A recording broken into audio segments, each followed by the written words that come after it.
Call them all Texans. All right, everybody, welcome back to the OffBeat Sports podcast. We are back. Aidan, welcome back. You're ready. It's been a while since our last episode, so it's good to be back. Yeah, so we're gonna be talking Patriots draft today. We're gonna do a little focus on the first round, give you kind of what we think our needs are, as well as what we think is gonna happen and what we want to happen. All right, so get right into it. All right.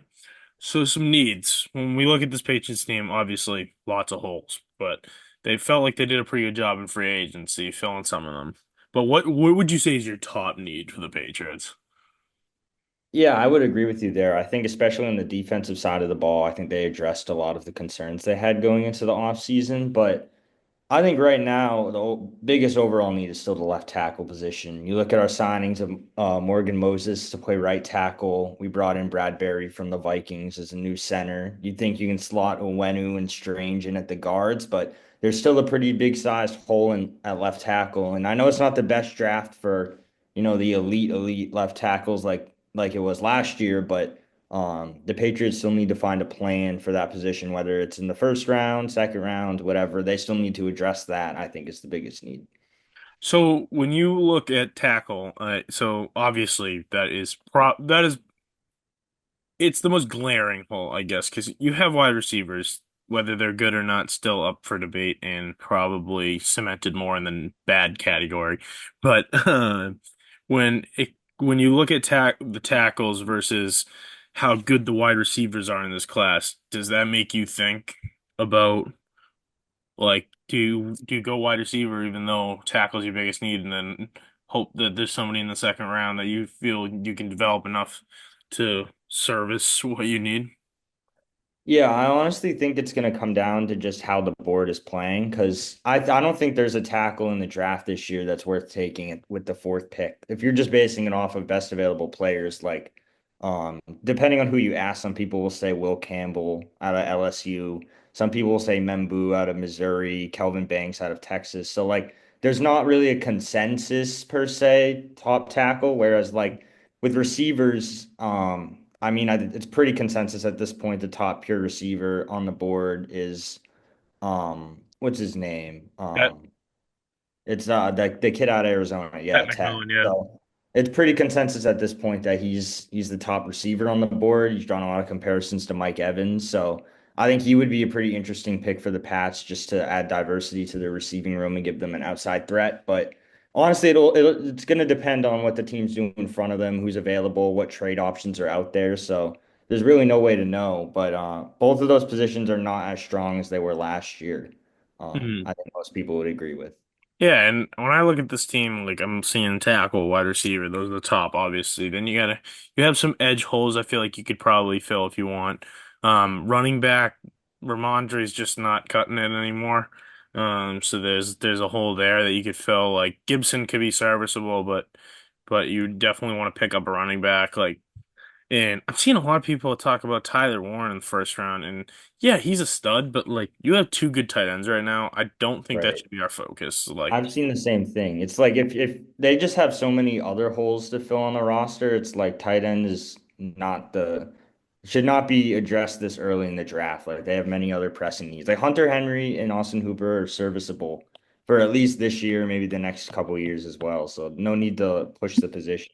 well, and my question is Tyler Warren like good, like, or is he elite enough to take it like a four, even like eight, that you would sacrifice those other holes? Like, is he a game changer? Maybe, but like, I mean, you've seen game changing tight ends just not do much at the top of the draft, so I'm a little more wary about picking that Right. picking that position that high up when you have so many other needs. No, I couldn't agree more. I think too, tight end is one of those positions where, it takes those guys a little bit more time to adjust to the league. Like you look at Kyle Pitts, like he was one of the highest, if not like the highest drafted tight end in a long time. And it still took him a couple years to kind of like begin to live up to those expectations. It's a very hard position to play in the NFL. So it would be kind of risky picking him early because he'd have to not only pass Henry and Hooper on the depth chart, but he might also not be ready for a little while. And with the current state of the Pats having May on the rookie contract, they really got to make the most of this time to really build a good contender around him. Yeah, it kind of sucks. This is like a draft that I don't feel like is very deep in general. So you're gonna which it sucks that you have like all those higher picks like in every round that you're not gonna get the best value out of them. But if you can hit on three, like say at least three picks, that's a good draft. So I mean, you got to play the numbers game, and you saw how Washington flipped it around last year with a few picks and a few free agent moves. So you got to hope we do something like that. So Right. let's move on to what we think or what we want to have. We'll start with what we want. What do you want them to do at four? Well, if what I want to happen is for Travis Hunter to fall to four, and we can select him to kind Mhm. of fill Let's two holes at assume once in Carter that. and Hunter off the table because it's looking like it's Yeah. going to be that way. That's why I'm saying, like, that's what I want to happen. Yeah. I Oh yeah, want that's the. Cleveland or New York to take a quarterback, and then whoever doesn't takes Abdul Carter, who I also would be fine with, by the way, on the Hmm. Patriots. I would be very happy picking him. But in an ideal world, we get Travis Hunter. But what I think is going to happen, it's tough. I think Tennessee has already kind of made it clear they're going Cam Ward at one, and Hmm. it's pretty likely Cleveland's going to take Hunter at two. I'm not sold though on New York going with Abdul Carter. I think it could be kind of a smokescreen. You've seen reports in the last few days saying that it could just be all a play that they're in on Shador, and analysts are saying that they probably should take Shador. Like, there's been rumors they could also trade back into the first for him. Those same people have said like, if you feel good enough to take him at 20, just take him at three. So Hmm. I wouldn't be shocked at all if we hear Shador's name get called at three, but I also wouldn't be surprised if Carter goes three. In a scenario in which Shador goes three, I think we definitely should run to the podium and announce Abdul Carter as the selection. But Yeah. it'll get interesting if they take Carter at three, because then it's like Will Campbell's an option, trade back is an option, Hmm. Tet's an option. I've even seen a dark horse candidate in Ashton Genty. Some rumors have been flying around that if anyone knows the value of a elite running back to change your offense, it would be Mike Vrabel. So Hmm. he could be in play there. There's a lot of options for them if it plays out that way, which it very well could. So who? All right, you're at four. Okay, let's start with this. You stay. The Patriots stay at four. No, not trading back. Who? Hunter Carter off the table. Who you going with? And we have to pick at four. Yep. I think I might go at Ashton Genty here. Oh, Kind interesting. of a surprising pick, and I know running backs, some people are kind of hesitant to pick them in the first round or high up, but I just think that he could really be a game-changing piece for the offense. You mentioned earlier, Cross, Ramondre struggles the past season, and I Hmm. think if we were able to get Genty, and then a lot of people have said that if we don't go tackle at four, there's a very high likelihood the Pats could trade back into the first round using kind of some of their extra picks they have on the mid to late rounds or even next year's picks and grab Josh Connerly out of Oregon, one of the best rated tackles in the draft. So you kind Yeah. of address that position and get a game-changing running back and kind of weaponize the offense and then maybe go receiver in the second or third round to bolster that position. I think that would sound like a pretty good plan for the Pats.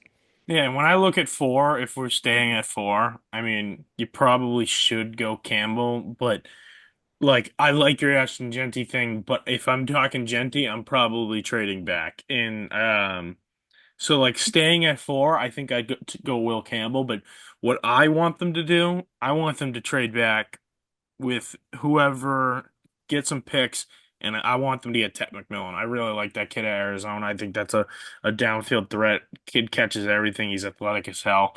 I see him kind of might be falling a little bit in a few picks, so you might be able to even trade down, say 10 or something, and like get him like around there. I'm not like saying definitely 10 because I'm not sure who he's even at 10 right now, but like somewhere around there, you might be able to snag him down the board a little bit and collect some.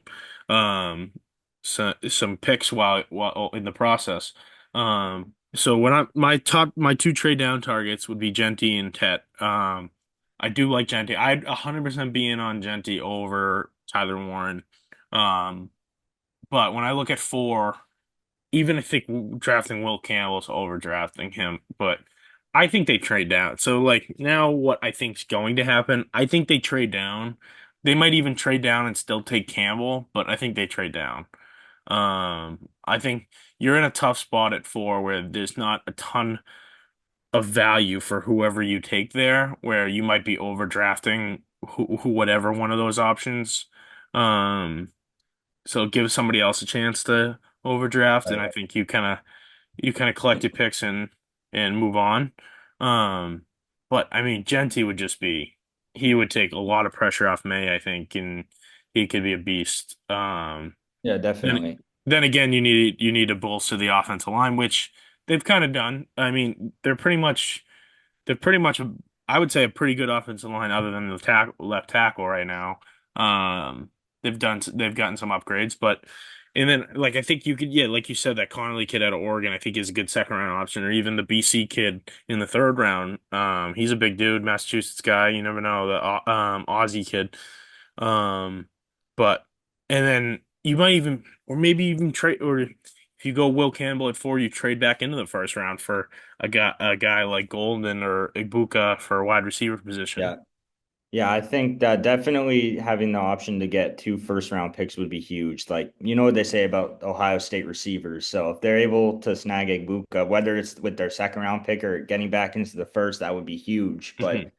I think it's tough to kind of gauge trading down because everything that I've heard from looking at mocks or just like analysts kind of giving what they're hearing around the league is that the general belief is that kind of once Carter and Hunter are off the board, like a lot of GMs feel that like the player you could get at pick four would be the same quality of player you could get at the beginning of the second round. There's not a whole lot of distinction. This is Yeah, just everything I've been reading. So it's like it might be tough to kind of find a team to trade back with. Like somebody has to be sold on like Mason you'd Graham. you'd get a, you'd be really going for a guy that wants a quarter, or you'd be trading with a team that wants a quarterback. That's kind of you would want somebody trading up to try and get like say Shador if he's falling, like to make sure Right. that they guaranteed him. But Like I think like a pretty good trade down scenario would be like you say like Hunter and Carter off the board and Sam and Cam Ward goes one. So Shador is still on the board at four. You get a team like say like New Orleans that's kind of stressing out that like maybe the Steelers they're hearing are or trying to Vegas. keep up ahead of them. Vegas might take a quarterback. So you get the Saints to panic a little bit, maybe give you the nine pick and then maybe their second rounder this year or something like that. That could be good because then you slide back, you let them take Shador, and then you still could land somebody like Tet, Genty, or Hmm. one of the other tackle prospects. So, And I feel and like it's a pretty wide yeah, receiver. There's some depth in the wide receiver position in this draft. So again, like what I think's gonna happen, I think it's gonna be Campbell at four, and then they'll probably grab a wide receiver in the second. Because there's those Iowa State guys that should be there in the second that you right, might see them go for. yeah. But I mean, I would agree with that. Like if I had to pick what I think is going to happen, I think they're going to stay at four and pick Campbell because I yeah. don't know that they're going to find a deal worth trading down for, Mhm. and I don't think like looking back at Vrabel's last couple of picks in Tennessee, it was two linemen that would have had what would be considered like smaller wingspans. So he's no stranger to picking linemen who are a little undersized. Mhm. So he's kind of shown before that doesn't really bother him. So Yeah. And considering the Campbell's put on the tape, like, and I hate like that. It sucks for him that like this is kind of killing his stock a little bit, like the arm thing. But I mean, you kind of just look at him; he looks like a guard. I mean, you never know. He has the tape. He did it in the SEC. Like, I mean, you got to kind of applaud him for that. But I'm concerned about that next level. I'm just concerned that you're going to use the fourth overall pick, and he's going to end up being a guard, which right. like is And way guard is not overvalued. worth the fourth pick. And I think too, I mean, on paper, they arguably have kind of the weakest group of like elite blue chip talent in the NFL, Yeah. like in the skill position players at least. So it's like, do you really want to waste that fourth pick on what might end up being a guard when you have guys like Genty? Hmm. McMillan, even guys like Warren that could really weaponize your offense, give Drake May a big target to throw to. Because, I mean, Stephon Diggs is like a nice short-term addition, but the guy's 31 coming Yeah, we'll off a see if he's torn even healthy. ACL. Like, he's not a long-term solution. So they kind of need to find one of these guys in the draft that will kind of grow with May, be on the same timeline as him. And you never know when you're going to be picking this high in the draft. And I mean, you look at guys say Genty's the best running back prospects and Saquon to come out. McMillan is obviously drawing the comparisons to Mike Evans, so they really got to think about what they want to do if they're Yeah, sticking up for. it's gonna be a fun draft night, I think. It And will be I would definitely keep an eye on the draft until the end of the first round because I think there's a good chance they might trade up a little bit, get back in right. the first round. But Every year you have those guys that get mocked to teams or that actually end up getting picked by teams that nobody had in the mock. So it could hmm be a very surprising selection made by the Pats. I've seen that Georgia edge rusher oh is yeah, mocked the high score. linebacker Jalen Walker. Yeah. So, I mean, it could even be something like that. Apparently, Vrabel likes him. So, I honestly have no idea what they're going to do. I can't say for Vrabel's sure. clearly driving this draft. He's not gonna let Wolf fuck it up. Yeah. It does feel like they have an actual path forward and a plan this time around, which Hmm. is Yeah. much better than last season. All right. Well, hopefully the Patriots make the right choice. We get a stud that we can kind of get behind to help out May. But thanks everyone for listening and watching. Be sure to check us out on Instagram at offbeat_sports, and we'll see you next time. Call them all texts.